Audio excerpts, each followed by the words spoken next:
গাজীপুরে কালিয়াকৈরে covered van ও CNG অটোরিকশার মুখোমুখি সংঘর্ষে একই পরিবারের ৩ জন সহ ৪ জন নিহত হয়েছেন। তারা সবাই অটোরিকশার যাত্রী ছিলেন। দুপুরে উপজেলার ফুলবাড়িয়া মাওনা আঞ্চলিক সড়কের বড়চালা এলাকায় এই দুর্ঘটনা ঘটে।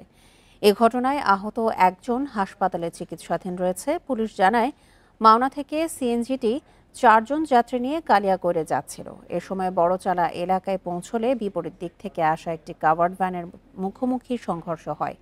এতে সিএনজিটি দুমড়ে মুচড়ে যায়। এ সময় ঘটনাস্থলে ২ জন এবং হাসপাতালে নেয়ার পর আরও ২ জনের মৃত্যু হয়।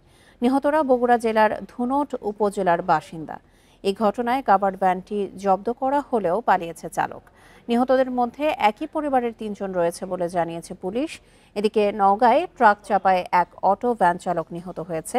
সকাল ৭টার দিকে মহাদেবপুর উপজেলায় এই দুর্ঘটনাটি ঘটে।